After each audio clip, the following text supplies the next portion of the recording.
Okay, Sophie, for your English exam for the second quarter.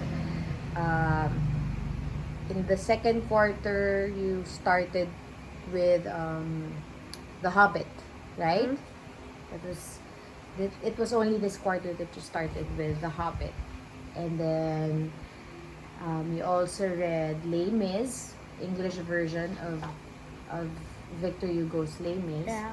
So, um, you have you finished it, Which one?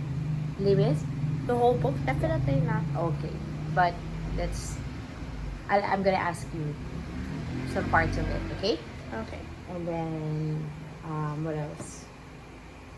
Shakespeare, Comedy of Errors. Okay. All right. So let's start with The Hobbit. Okay.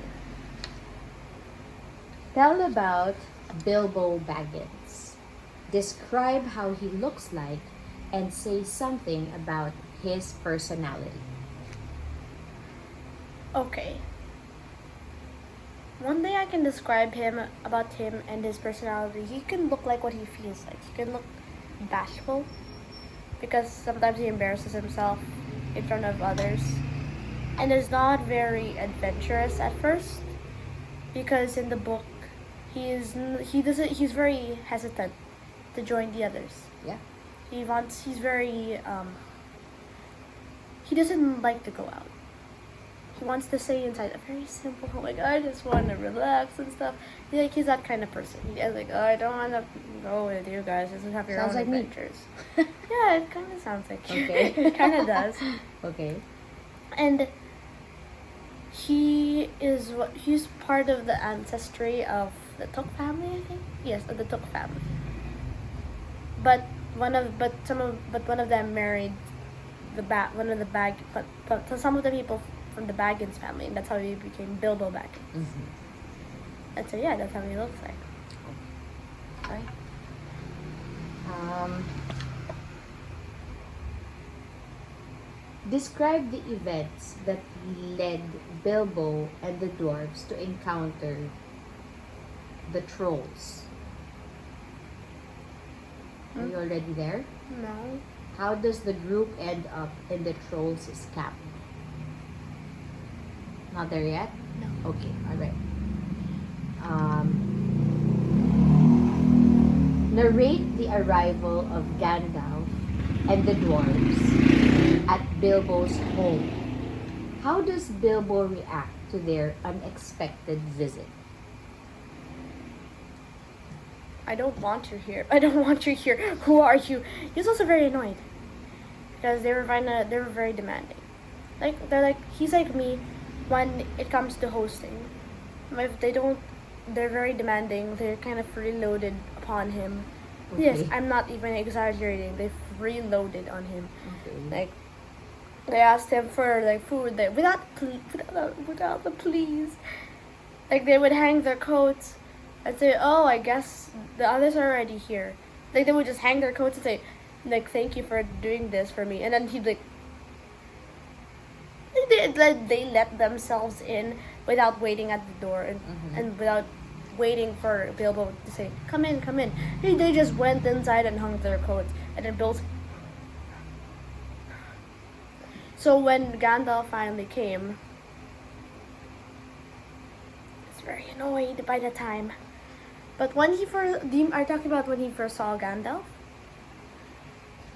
When he first saw Gandalf, well, I remember it was when he just knocked on his door, and told him all about. He told him that I know you, but you probably don't remember me.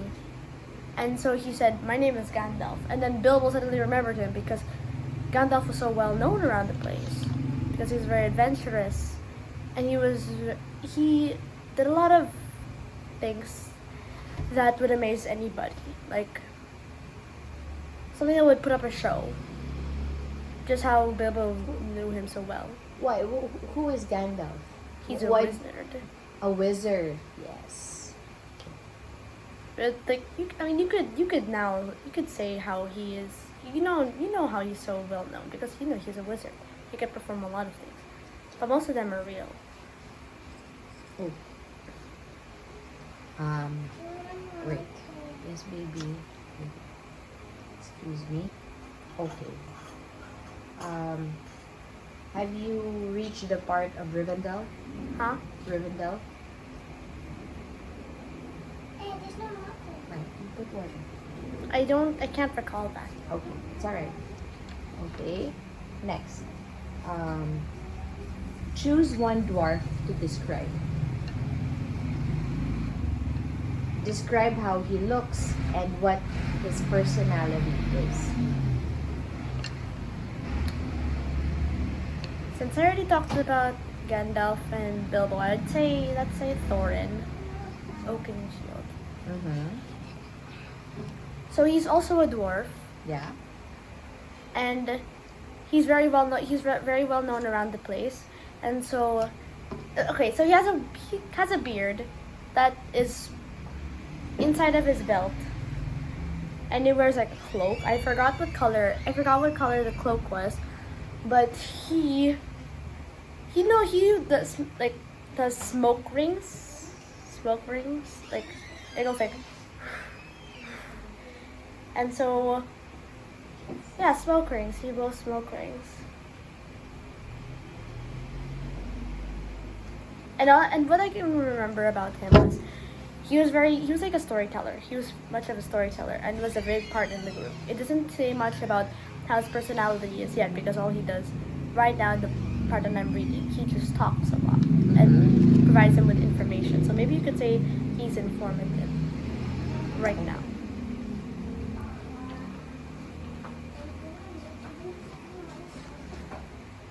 Alright. Let's also go to Animal Farm. Have you finished the book? It's really short. Alright. Okay. What can you say about Animal Farm? It's so twisted. Twisted? What's that word that it keeps mentioning at the back of the book? Dystopian? No, like Totalitarian? totalitarianism, Okay. something like that. I don't know what it means, but Daddy knows what it means, and it's so heavy. It's so heavy. Mm-hmm.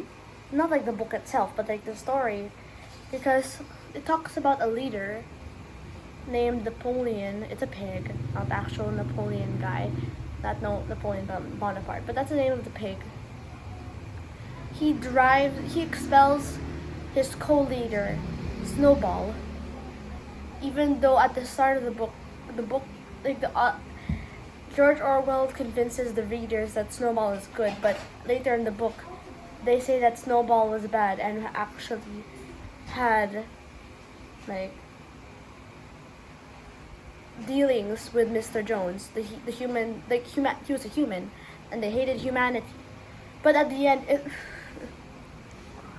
because at the end, I'm not gonna say the end. That actually, I want to keep explaining.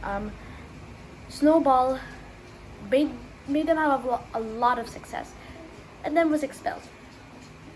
And then after he was expelled from the animal farm, he kept sabotaging what they were doing, and kept making traitors out of other animals. Why? Because he hated how he was expelled. He wanted control. He wanted control back. Mm-hmm. But Napoleon, Snowball also made the 7 commandments of the animals. The 7 commandments. Well, it was not. All the 7 commandments were just not to do any human-y things, like don't drink alcohol, don't sleep in a bed, no animal shall kill any other animal. Whatever goes on 4 legs is bad. Whatever goes on 2 legs, whatever goes on 4 legs or has wings is a friend, is a comrade. And so when this was written and Napoleon became leader, he suddenly started to break the rules. And when they wanted to speak that against him, they wanted to show him proof that that he did something that was against the seven commandments. But when they checked the seven commandments every time, something new was written on it. Like when Napoleon drank alcohol, it said, "No animal shall drink alcohol to excess." They didn't ever remember saying that before on the wall, but suddenly it said it now. And when Napoleon slept in the human bed, it said, "No animal shall sleep in a bed with sheets." And when Napoleon killed another animal, like as in brutally slaughtered them because they were traitors to him, they tried to speak that against Napoleon too. But what it said on the list of seven commandments was, "No animal shall kill any other animal without cause." And that really troubled them. Like, wait, I don't remember that saying it before. And now I'm going to go to the end. What happened in the end was, suddenly the animals, and the pigs, the end was the most twisted part for me. The sheep were taught to say, "Good, 2 legs bad, 4 legs good." No, 4 legs good, 2 legs bad. That was the law for them. But suddenly, Squealer, the second pig in command, was teaching them a secret song, and wanted to be very discreet about it. And when it finally came for them to sing it, they sang, "4 legs good, 2 legs better." And Squealer started walking on 2 legs. On his hind legs, wearing a coat. And then one day he saw, one of the other animals saw Napoleon wearing a coat and a bit of trousers, smoking. And another day they saw him wearing a dress that used to be Mrs. Jones. Why did he do that? That's why it's so twisted for me. The leader that's supposed to be good, that led them against the one that is bad, became bad. Himself. And the thing is, nobody fought back because he threatened to kill anyone, because he had power. He was so strategic about how he acted. Like, before, when Snowball was still in command, he took away the 9 pups from their mother. What? And raised them in a school of his own, and told no one about it. But when they grew up, What? Did the mom look for her pups? yes, of course, but he told the mother strictly that he was teaching them in a school. And so she's like, "Okay, if you say so, Comrade Napoleon." But when they grew up, by the time they grew up, the mother was already dead. But when they grew up, he used them to manipulate others. They were blood-chilling monsters, the dogs. Anyone that disobeyed Napoleon, they would rip their throats out. That's how the book described it. And I was so just terrified when that happened. Just when a hen when a hen did something bad because Snowball told him to in the farm, he was killed brutally. Okay. Alright. And so at the end, they're playing a game of cards with humans in the barn, and they're laughing. And Napoleon says the farm is no longer called Animal Farm, it's called Manor Farm. Which is what the Manor Farm, the original human name. Oh. And then at the end of the book, it's the very last sentence is, "And the pigs glanced from pig to man, from man to pig, and then again from pig to man. But now they could see no difference." Whoa.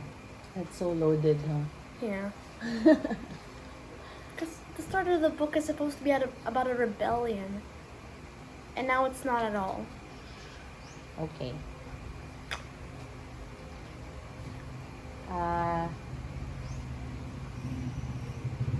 Tell back the story of how the animals struggled to find enough food during the harsh winter.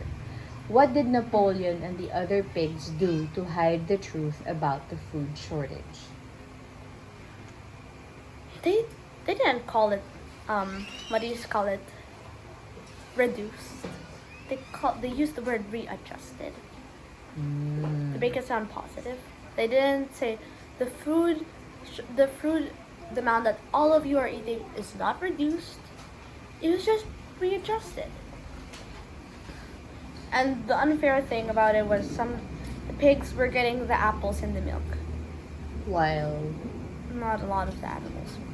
And when the animals complained about it, well, not exactly complained, they weren't allowed to, or else, they kind of like mentioned it, and they said, oh no, we pigs don't like apples and milk totally, but we still have to eat it. It's in our nature to have to eat it, because without our vitamins, we would die, like, right? And then they were saying that to the other animals, and I was like, okay. And the most loyal animal on the farm, it didn't exactly say that, but in my eyes, he's the most like loyal. It's Boxer. And the saddest thing, Boxer? he's the strongest horse. He's the most hardworking one ever. Like, he's stronger. He is stronger than all of the animals' strengths combined. That's how strong he is. He's a workhorse. And his two mottos are, I will work harder, and Comrade Napoleon is always right, which makes me so sad.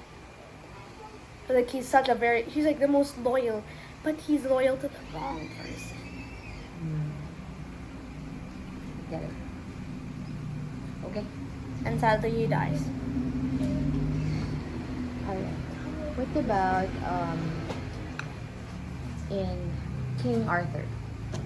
Tell me about Prince Meriadoc.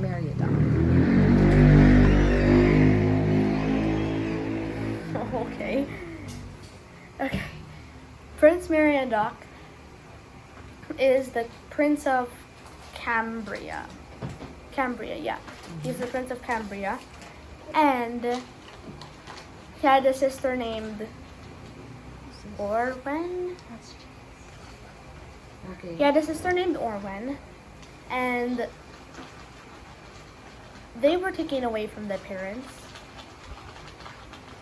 No, they were not taken away from their parents. But Thank you. What? oh wait, yeah, they were, and they were brought in, and they were taken to the woods where they were kind of left to die, because, the reason for that was there was this man that was that was their father. He was growing old, and so he asked his brother Griffin to rule over his kingdom for him, but the only thing that he would rule over is the name itself. He would only have the name King Griffin, but he would not rule over everything.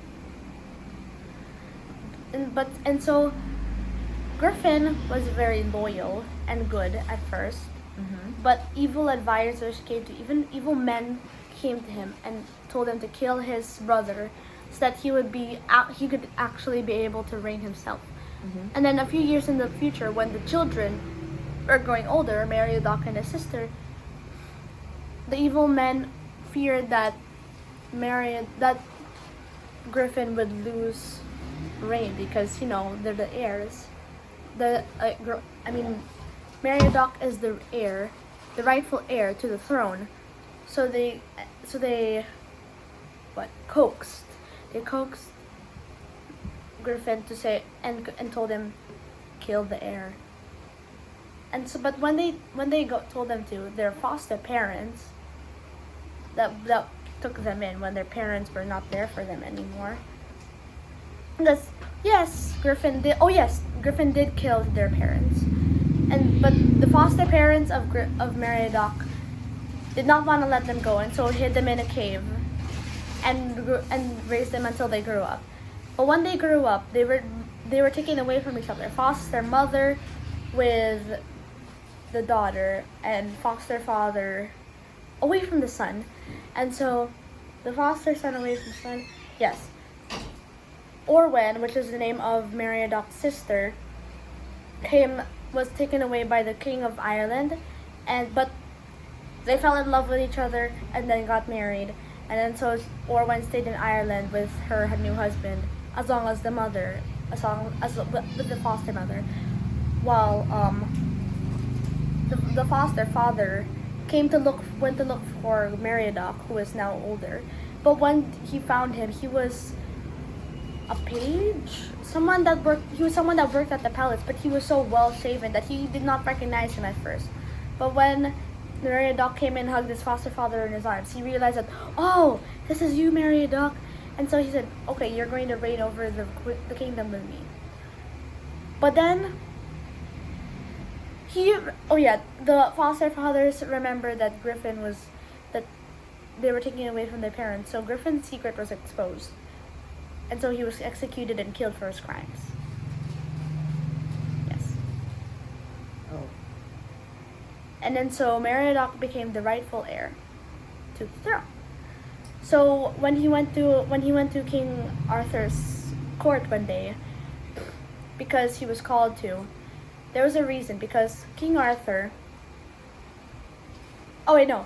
Meriadoc became a knight because he met Sir Kay in the forest. And then that's where he goes to the palace.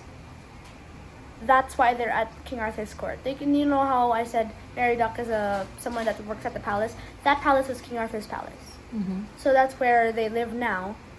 And so, but they returned because Meriadoc needs to be king.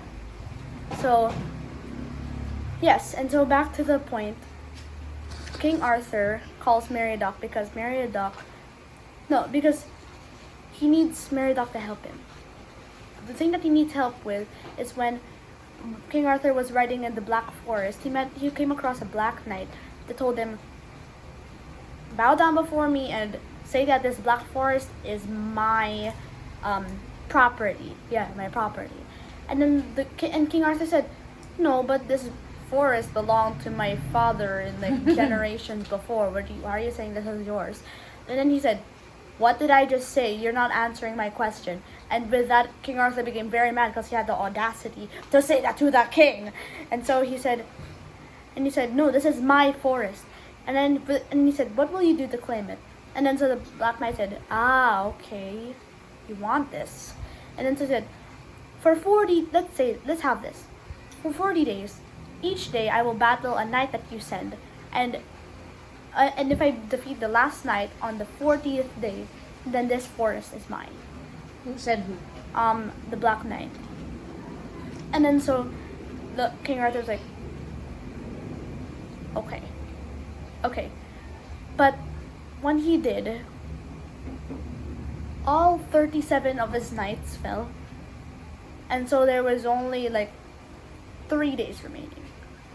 He planned that he would be the last one on the 40th day. And on the 39th day would be Sir Gawain, one of his best knights, because he didn't have Lancelot yet.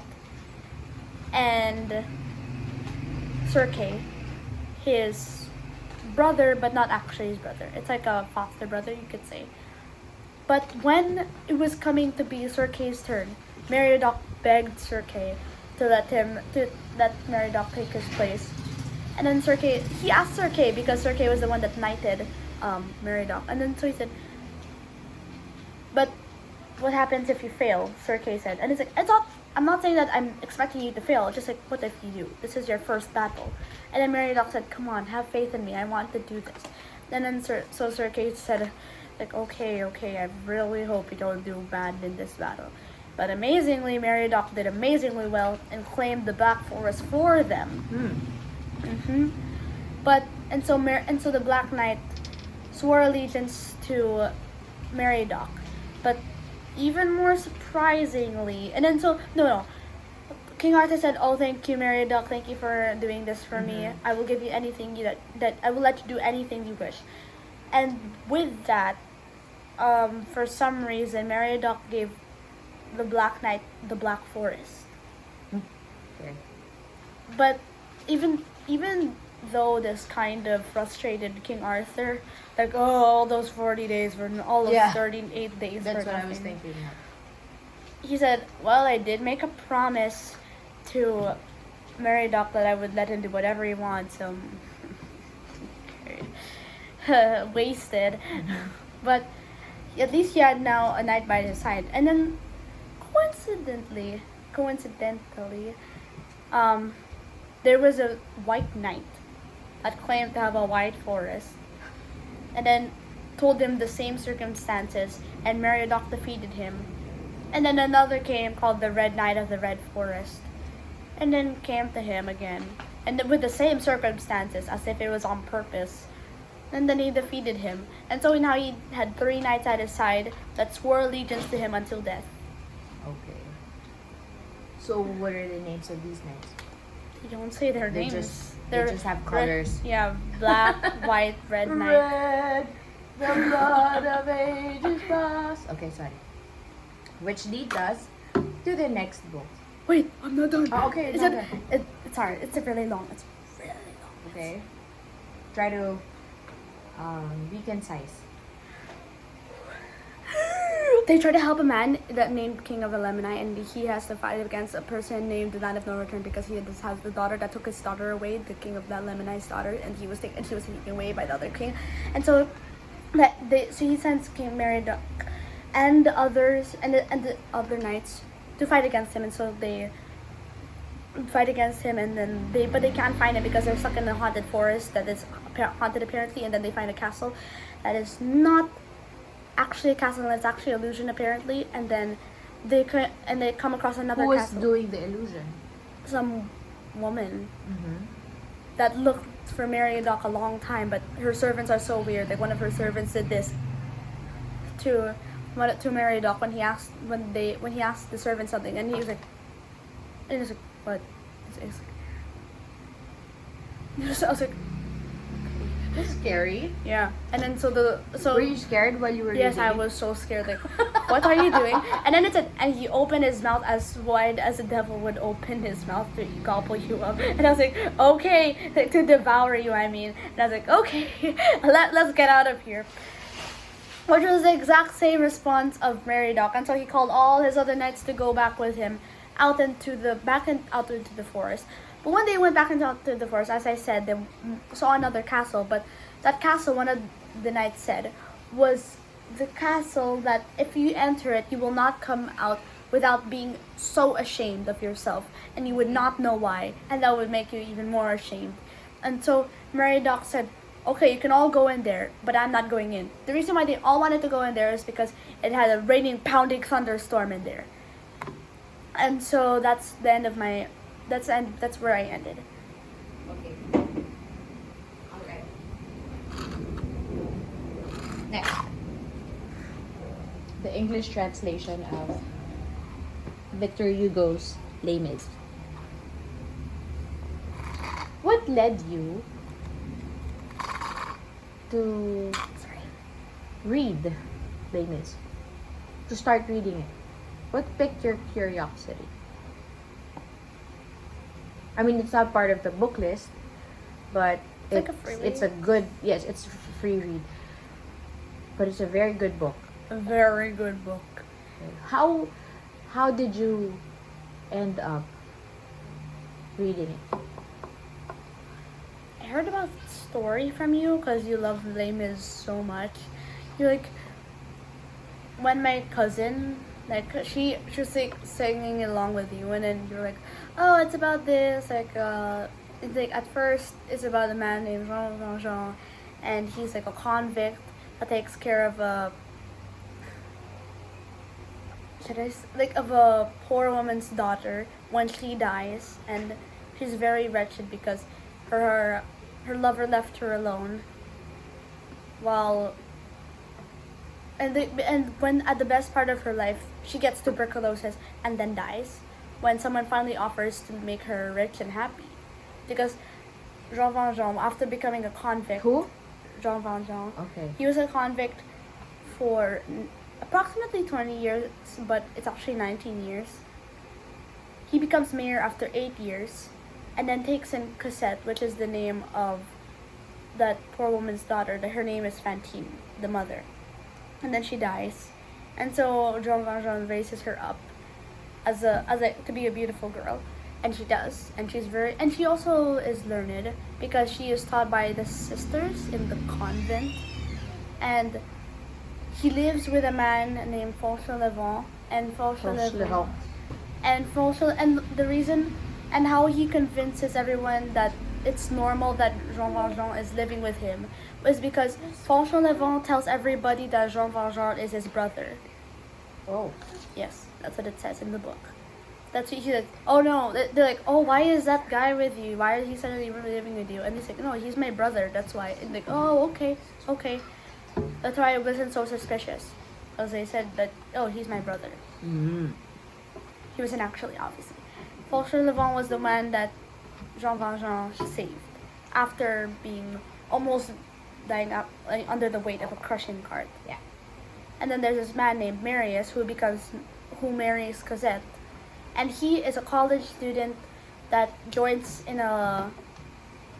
It wasn't in the French Revolution. Mm-hmm. It was like a pre-French Revolution. He fought with his friends against Were students also? Yeah, they were called the Friends of the ABC. Mm-hmm. That was their group name because they all gathered at the ABC cafe. And so his friends dies, all of them. He's the only survivor, and then so he marries Cosette. But someone also loves Marius, but he doesn't love her back. Her name is Eponine. Mm-hmm. She is daughter of the Thénardiers, who is the horrible foster parents of Cosette, because before Jean Valjean took care of Cosette was in the care of the Thénardiers, who forced her to work for them, and she almost froze to death outside because she was working outside and she didn't have anything to wear. Like, well, she did, but like, you know, she couldn't have anything to cover the freezing parts of her. And so she only wore like rags and stuff, and she was always cleaning up. And so she was so miserable because of the Thénardiers. And the Thénardiers' daughter, as I said, is Eponine. And when she grows up, she meets Marius and falls in love with him. But Marius doesn't love her back. So she Who joined does Marius love? Cosette. So Eponine dies too, because she joins the Friends of the ABC in the Revolution because, you know, she loves Marius. So she's like, I'll be wherever you go. So she follows him and saves him from a gunshot by placing her hand on the mullet of a gun. But the gun passes through her hand and through her breast. And then she falls. And then, just a few minutes before she dies, she calls Marius to come to her, and then dies in his arms. And that's so sad. Les Miserables is... Les what? Les Miserables. I searched up the pronunciation. There's a blah. Ah, okay. Yeah. Les Miserables. Yeah. Okay. In English it is The Miserable, so of course it's called that because everyone here is miserable. Most of everyone dies in the end, except Marius and Cosette, which are those are only main characters that are alive in the end. And there's this man that always torments Jean Valjean named Javert. He's a police inspector that is very legalistic. He is very short of mercy. And he's a black and white kind of person. Like, if you do something bad, you're bad forever. If you're good, you're okay, you're good. But if you're a good person, does something bad, they're automatically a bad person, and you're a bad person forever. There's no gray. He's just black and white. You mentioned that Jean Valjean was a convict, and then he became mayor. That doesn't add up. I know. What happened? He became another identity. He changed his identity to become Monsieur Madeleine, or Monsieur Madeleine. I don't know how to pronounce it because it's French, but that's his name. That's what they call him, other than Monsieur le Maire. That's how he changes his identity. He changes his whole face, name, thing, and then becomes that person. How? I'm not exactly sure. It doesn't mention it, but it just says that he changed his identity and became Monsieur Madeleine so that no one would recognize him. That's how much he changed. That's how different he looked. Because in the book, before, when he was still a convict, in the book, when he's saved by the bishop, it describes him as looking like a murderer. Mm. Like he just killed someone or something, even though he had no blood on him. He was just filthy, and everyone called him dog, or filthy dog, or rat. But the reason why Jean Valjean is so merciful, he even took Cosette in, was because someone did that for him too. When everyone kicked him to the curb like he was a piece of trash or something, there was this bishop that took him in, and in the book, he asked him, "How do you know I'm not a murderer?" I was like, Jean Valjean like said it in the way that was so suspicious. I don't think even I would trust him. He said, "How do you know I'm not a murderer?" And then the bishop said, "I'll leave that to God." And then he said, "Good night," and then went to his bedroom. And then Jean Valjean went to the room that he was led to, and then slept there. That And was before that was before the theft happened. Yeah. Robbery. And then in the middle of the night, he took his candles. He took his silver candles. Candles? Candle holders. It's like the thing that holds candles. Silver. That's why it's so pricey.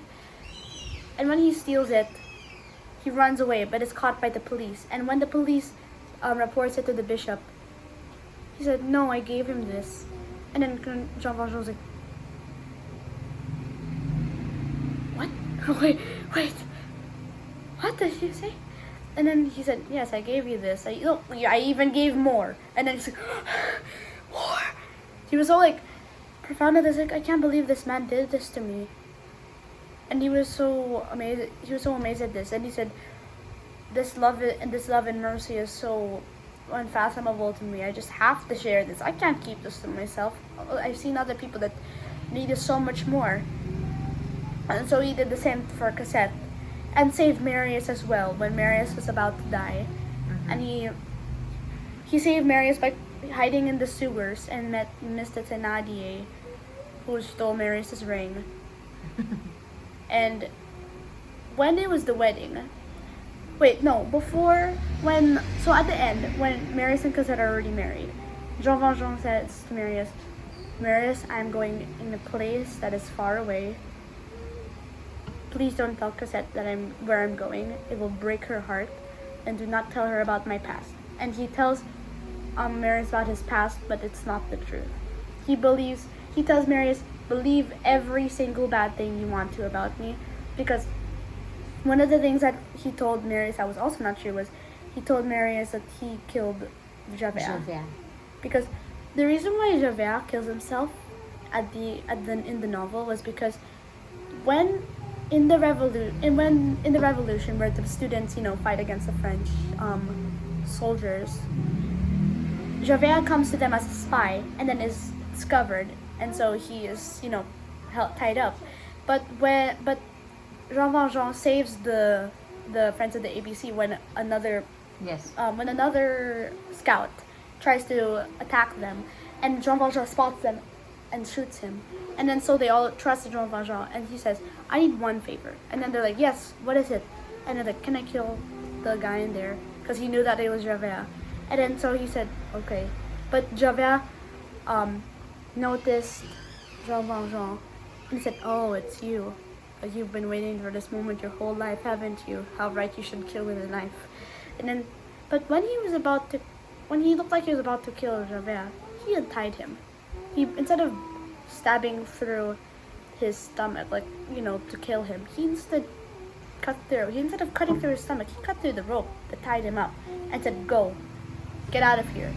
And then Javert said, and I saw in the book, it said, in the book, Javert said, "Why don't you kill me already?" And then he said, "You wish to die?" And then Javert said, "It would make more sense than this." That's how aghast,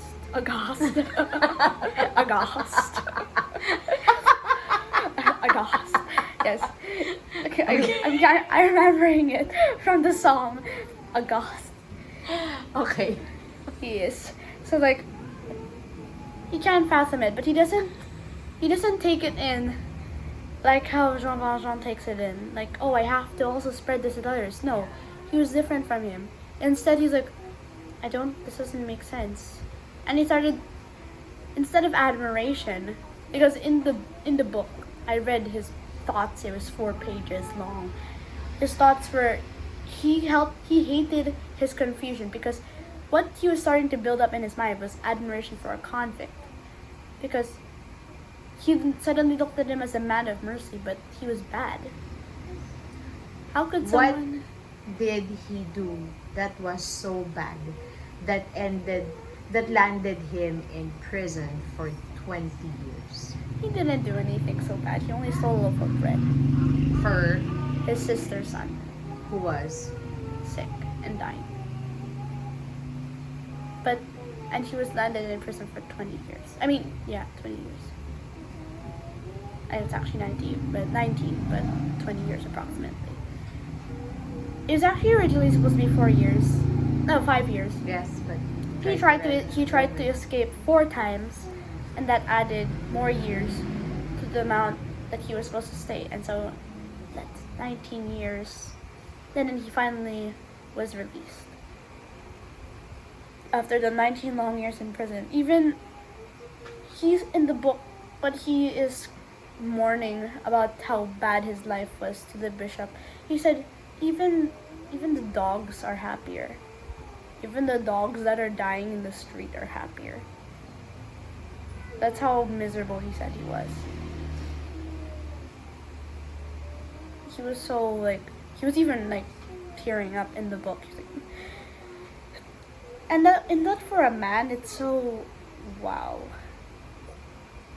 But he is such a good person, because God saves his life and then, brings him up from it and turns him into a completely different person, and now he's new, and he even becomes the mayor.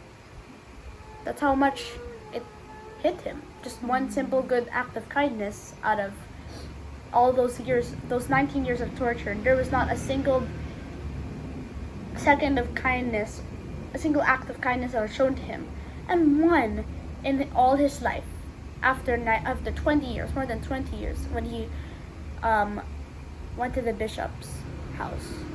Just one act of kindness kind of struck him, like a bomb. It changes your whole life. That's right. And then he dies of old age in the end. 'Cause he's really old. In the book, he's 40. After being in prison. As a convict. Okay. And Wow. then he raises Cosette, and then Cosette marries when he's 18. So he's about 60 now. Mm-hmm. So yeah, he dies when he's 60. Yeah, 60. He's actually pretty young nowadays, if you think about it. So yeah, that's what the book's about. This is great. I've enjoyed it. I've enjoyed listening to you tell me about it. Okay. What else? Comedy of Errors by Shakespeare. Okay. Tell me the last part of Comedy of Errors. What happened after all the mix-up and all the confusion, after the jeweler Michelangelo? mistook the two Antipholuses. Oh, you mean the very end? Okay. So when the two Antipholuses are fighting amongst each other, and Andreana's like, wait, what? My husband, and then my husband, wait, who is that? And then she's like, this is my train, and then like, and Angela's like, what? I don't have a receipt, and everyone is so they're at war with each other with just a few people, and then suddenly the Antipholus' brothers, the two of the brothers, his father appears with the Duke, and the Duke says, is anybody going to pay for him? Because if nobody's gonna pay 1,000 pounds for him, pounds from, I'm going to execute him. Nobody did until the abbess, the one who took Antipholus of Ephesus and Dromio of Ephesus in because they said that they were mad. They thought they were mad. She took them in with she said, I will douse him with holy prayers and those kind of stuff. And then but Adrian was like, oh really holy? But you're so to separate the wife and the husband. What's wrong with you? And then she's like, no, you shall be safe with me, ma'am.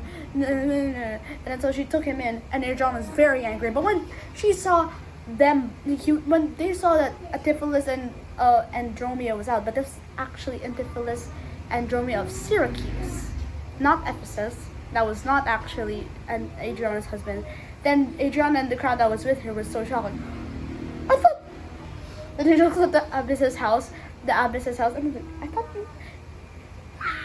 And then they were running. And then the crowd. Some of the crowd went to fight. Some went to flight. And the crowd that went to fight, Antipholus and Dromio got out swords and then threatened to hit them. And then they all ran away. And then that led the whole crowd to being jumbled up. And so that's how they all came to be there. And the abbess, now going back to the point, the abbess came out and said, stop, that's my husband, these two are my sons. And so like, they're like, what? And then they all reunite, and they're like, oh wait, that's my brother? And they're like, oh yeah, okay. And Antipholus of Syracuse, not Ephesus. Antipholus of Ephesus is the husband of Adriana, and Adriana's sister Luciana, that's the one that Antipholus of Syracuse loves. And so Antipholus of Syracuse asks Luciana to marry him, but in the book it says, but she gives him a look, and that's how the story ends. What kind of a look is that? No idea. It just expressed it as a look. I was like, what look is that? Was it a good look? I was like, what was it? A look could be anything. Like, was it that kind of look? In the co-op, what did they say? What do you mean? Like, they didn't say it yet.